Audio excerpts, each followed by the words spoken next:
বিসমিল্লাহির রহমানির রহিম। আসসালামু আলাইকুম ওয়া রাহমাতুল্লাহ।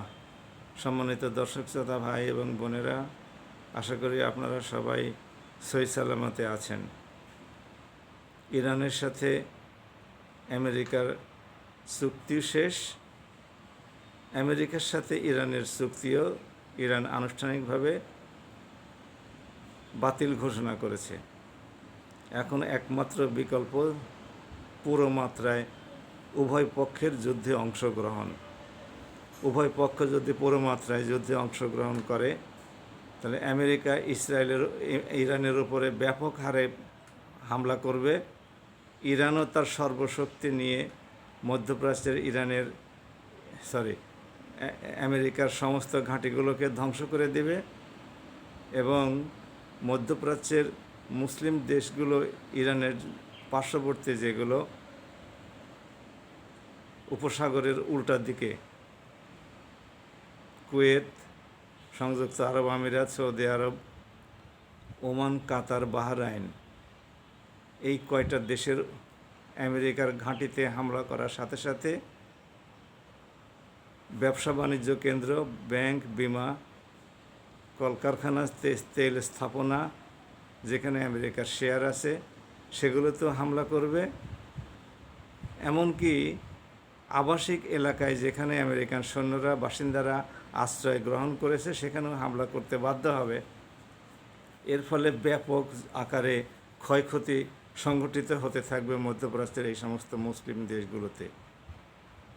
আমরা এই হামলায় সম্ভাব্য যে ক্ষতি হবে তার জন্য আন্তরিকভাবে দুঃখিত, কিন্তু আমরা দুঃখ করলে কি হবে? যে সমস্ত মুসলিম দেশগুলোতে আমেরিকা ঘাঁটি গেড়ে বসে থেকে আরেকটা মুসলিম দেশকে সম্পূর্ণরূপে ধ্বংস করে দেওয়ার হুমকি সকাল বিকাল দিচ্ছে, সেই সমস্ত দেশ যদি তাদেরকে আশ্রয় প্রশ্রয় এখনও দিতে থাকে, তাহলে ওরা ধ্বংস হলে আমাদের আফসোস করার কী আছে? আমরা আফসোস করে কি করব? ওরা যদি ধ্বংস চায় ইরানের হাত ধরে, তারপরে ইরানের মাধ্যমে, ইরানের আক্রমণের দ্বারা, তাহলে আমাদের কি করণীয় হয়েছে? আমরা ওদেরকে হেফাজত করব, রক্ষা করব কিভাবে? আমরা তো বারবার ওদেরকে বলছি যে তোমরা আমেরিকাকে তোমাদের দেশে আশ্রয় দেওয়া থেকে বিরত থাকো, কারণ আমেরিকা নিজেকেই তোমাদের দেশে অবস্থিত ঘাঁটিগুলো নিরাপত্তা দিতে পারছে না। তোমাদের নিরাপত্তা কিভাবে দেবে? আর ইরান তো তোমাদের জন্য কোনো সময় হুমকি ছিল না। তোমাদের কোনো দেশের উপরে তো ইরান কোনো সময় অতীতে হামলা করে নাই, কারণ ইরান তো তোমাদের হুমকি ছিল না। তোমরাই তো আমেরিকাকে ওখানে স্থান করে দিয়ে হুমকি সৃষ্টি করেছো। কাজে এই হুমকি এখন মোকাবেলা ইরান করবে ইরানের জাতীয় স্বার্থে, নিরাপত্তার স্বার্থে, রাজনৈতিক স্বার্থে, কূটনৈতিক স্বার্থে করবে। তো এই যে এতে তুমি বাঁচো না মরো, এটা তো ইরানের আর দেখার কোনো উপায় নাই। ইরান তো তোমাদেরকে সতর্ক করেছে তোমরা এই আমেরিকান ঘাঁটি দিও না। আমেরিকা তোমাদের দেশের অবস্থিত ঘাঁটি থেকে আমাদের উপরে ধ্বংসযজ্ঞ চালাচ্ছে। মধ্যপ্রাচ্যের মুসলিম দেশগুলো তো ইরানের এর আহ্বানে সাড়া দেয় নাই। ইরান মধ্যপ্রাচ্যের দেশগুলোর জনতাকে বলেছে, আপনারা আপনাদের সরকারকে বোঝান, তারা যেন আমেরিকাকে ঘাঁটি দিয়ে আপনাদের জন্য বিপদ টেনে না আনে। মুসলিম বিশ্বের জনগণ ইরানের কথায় কান দেয় নাই। কাজে এখন ওরা যদি ধ্বংস হয়, ওদের তেল স্থাপনা ধ্বংস হয়, তেলের যদি আন্তর্জাতিক বাজারে তাদের প্রবেশ ধ্বংস হয়ে যায়, তাদের পেট্রোডলারের অহংকার ভুলুণ্ঠিত হয়, তাহলে ইরানের কি করার আছে? আর আমরা আফসোস করে কি করব? আল্লাহ ওদেরকে সম্পদ দিয়েছিলেন মুসলিম বিশ্বের খেদমত করার জন্যে।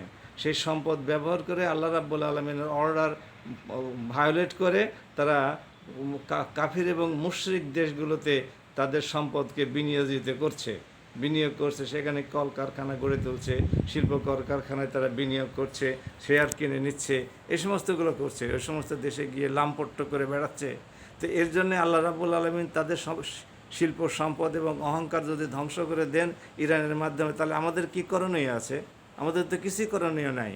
শুধু তাই নয়, যদি মধ্যপ্রাচ্যের যুদ্ধ ব্যাপক আকারে ছড়িয়ে পড়ে, এক সময় জনগণ তাদের নিরাপত্তার স্বার্থে সংশ্লিষ্ট দেশের সরকারগুলোর বিরুদ্ধে ময়দানে ঝাঁপিয়ে পড়বে, আন্দোলনে ঝাঁপিয়ে পড়বে।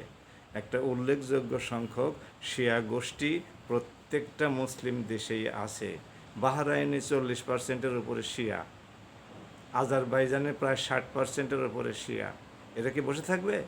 অবশ্যই এরা ইরানের পক্ষে নামবে। তারা আন্দোলন করবে, জান প্রাণ দিয়ে আন্দোলন করবে, তখন এই সমস্ত মুসলিম দেশগুলোর কি আর সেই সামর্থ্য থাকবে আভ্যন্তরীণ শান্তি শৃঙ্খলা রক্ষা করার জন্যে সর্বশক্তি নিয়োগ করার? তারা কি নিজেদের জনগণের উপরে এখন যেভাবে নিপীড়ন চালিয়ে তাদেরকে তাদের মুখ স্তব্ধ করে রেখেছে সেটা আর করতে পারবে? আর পারবে না। ফলে এই যে রাজপ্রাসাদের পতন ঘটবে, আপনার রাজতন্ত্রের সমাধি রচিত হবে এবং এই সমস্ত দেশগুলোতে গণতান্ত্রিক সমাজ ব্যবস্থা প্রতিষ্ঠিত হবে। যদি এটা হয় তাহলে আমরা আশা করি ইনশাআল্লাহ মুসলিম বিশ্ব আবার ঘুরে দাঁড়াতে সক্ষম হবে।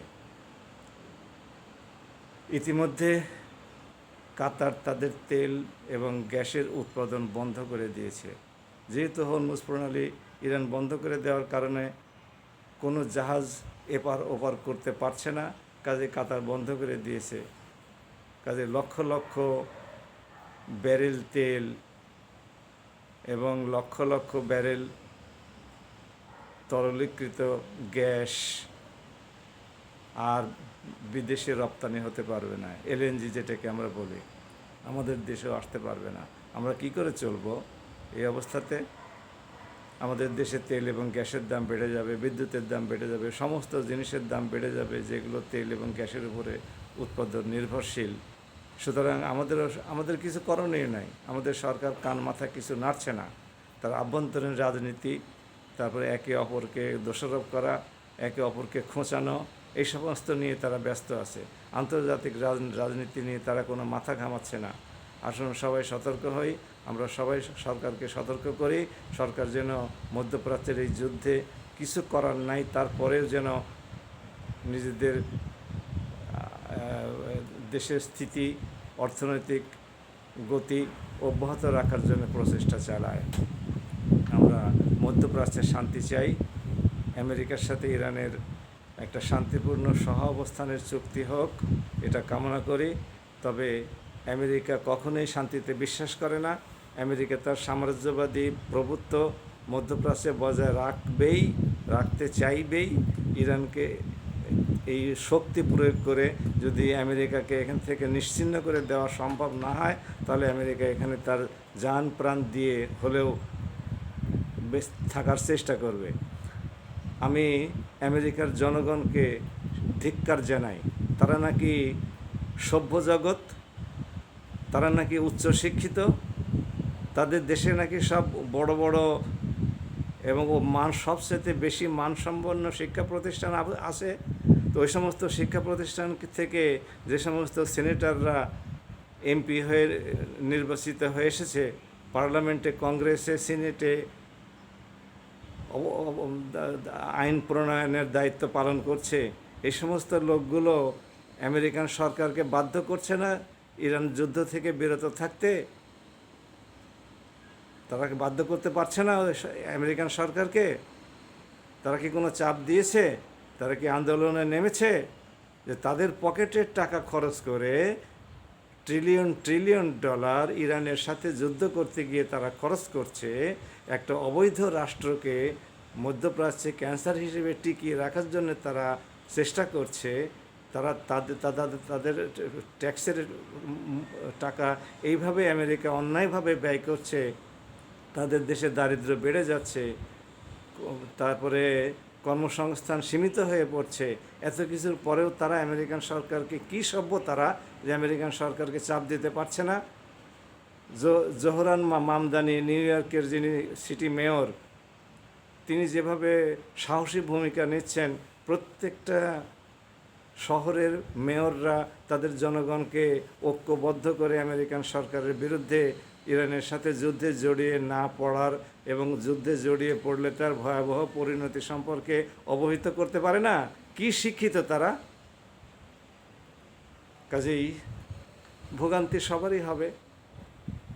যদি হরমুজ প্রণালী দিয়ে তেল যাওয়া বন্ধ হয়ে যায়, যুদ্ধ শুরু হলে পরে বাব আল মানদেব প্রণালী বন্ধ করে দেবে, লোহিত সাগর দিয়ে, সুয়েজ খাল দিয়ে আর কোনো তেল পরিবাহিত হতে পারবে না, আমদানি রপ্তানি সমস্ত কিছু বন্ধ হয়ে যাবে।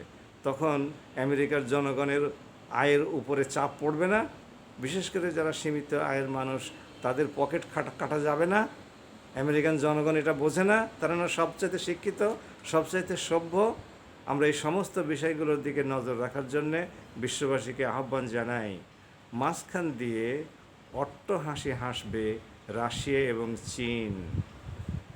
আমেরিকার প্রাধান্য খর্ব হলে রাশিয়া এবং চীন সেখানে এসে ঘাঁটি গাড়বে এবং মধ্যপ্রাচ্যের দখল, বাজারের তেলের বাজারের দখল নেবে চীন এবং রাশিয়া। আমেরিকাকে বিড়ালের মাথার উপরে লাঠি দিয়ে পিটুনি দিলে যেমন ঠোঁট চাটতে চাটতে দূরে সরে যায়, আমেরিকাকে দূরে থেকে ঠোঁট চাটতে হবে বসে বসে, আর পিঠ চাপড়াতে চাপড়াতে, মায়ের চোটে পিঠ চাপড়াতে চাপড়াতে মধ্যপ্রাচ্য থেকে চলে যেতে হতে পারে।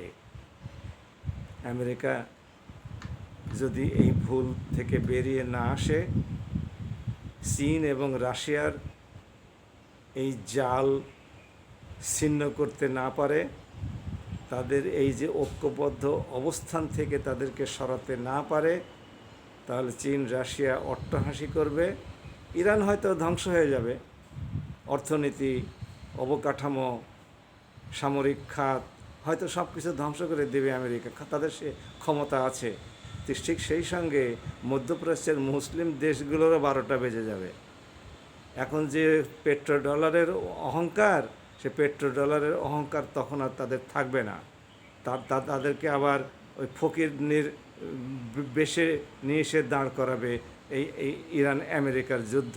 মধ্যপ্রাচ্যের এই বলদমার্কা দেশগুলো যদি এটা অনুধাবন করতে পারে তাহলে ভালো, না হলে পরে তারা সাফার করবে, আমরা তাকে দেখব আর আফসোস করব। নবী রসুলদের অবস্থানস্থল, নবী রসুলদের দেশ কাতরাচ্ছে অভাবের তাড়নায়, যুদ্ধের দাবানলে জ্বলছে, এগুলো আমরা দেখব আর আফসোস করবো আর আল্লাহর কাছে দোয়া করব, আল্লাহ মুসলিম বিশ্বকে আপনি হেফাজত করুন। আল্লাহ আমাদের কথা শুনবেন কিনা সেটা মহান রাব্বুল আলামিনই ভালো জানেন। সবাই ভালো থাকুন। আসসালামু আলাইকুম রহমতুল্লাহ। অনেক কথা বললাম। আমার এই ভিডিও চ্যানেলটির নাম হলো ডক্টর আতাউরস অ্যানালিসিস। যদি ভালো লাগে সাবস্ক্রাইব করবেন এবং পাশে থাকা বেল আইকনটি ক্লিক করবেন। সবাই ভালো থাকুন। আসসালামু আলাইকুম।